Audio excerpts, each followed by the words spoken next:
हा साताराचा आमचा प्रोजेक्ट आहे इथे आणि मेन आमच्या साईडच्याकडे डी मार्ट आहे. ते bungalow 1 BHK 2 BHK all types of flats are available. Township म्हणजे आज 25 एकरमध्ये टाउनशिप आहे आणि हायवे टच आहे मेन.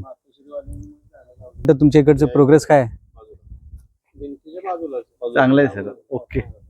म्हणजे कधी म्हणजे आज किती लोक इथे राहायला आले? 500 लोक राहायला. 500 लोक राहायला आले. फॅमिली. हो फॅमिली. 500 फॅमिली. ओके.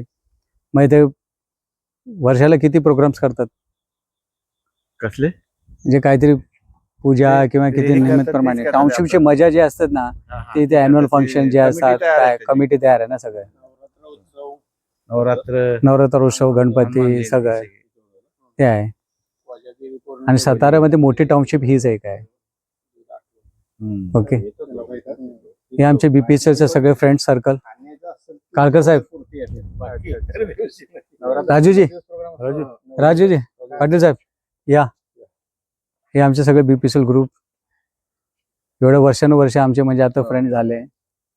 यांचे पण इथे फ्लॅट आहे. या लोकांना इथे राहायचं आहे. तर एकदम सगळ्या टाईपचे फ्लॅट आहे आणि बजेटमध्ये 15 लाखापासून 25 लाखापर्यंत सगळे फ्लॅट्स आहे. आणि ट्विन बंगलो आणि हे सगळं वेगळं आहे. पण मेन म्हणजे की छोटे एक्झिट कधी करू शकतात, छोटा इन्व्हेस्टमेंट आहे असा आमचा हा विचार होता. आणि एवढ्या वर्षापासून जे मार्केट आहे तो आता थोडं फ्लो झालं आहे आणि खूप पुढे ॲप्रिशिएशन काय आहे, हायवे टच आहे तर ॲप्रिशिएशन काम चांगलं होऊ शकतो.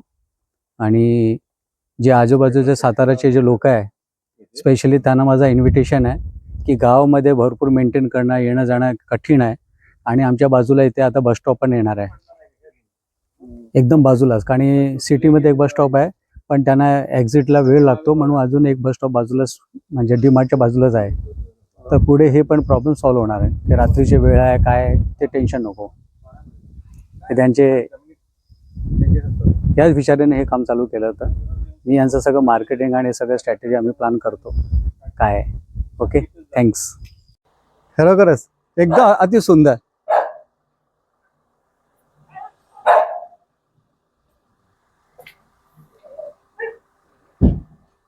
हे आमचं साताराचं अट्रॅक्शन.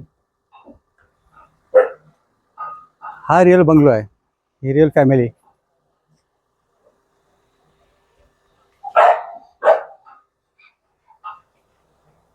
तो मागे विचारायचा कोण आला नवीन.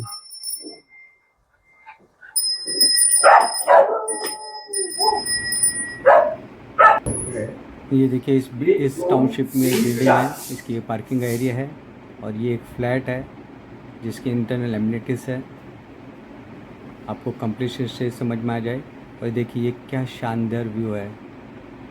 तू इस तरह से मेरी जिंदगी में शामिल है, जहाँ भी जाऊँ ये लगता है तेरी महफिल है.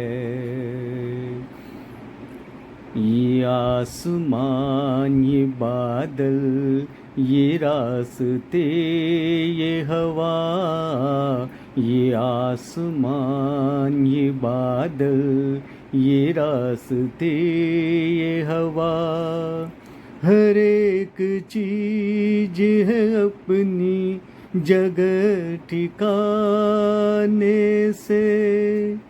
कई दिनों से शिकायत नहीं जमाने से. तू जिंदगी का सफ़र है, सफ़र की मंजिल है. तू इस तरह से मेरी जिंदगी में शामिल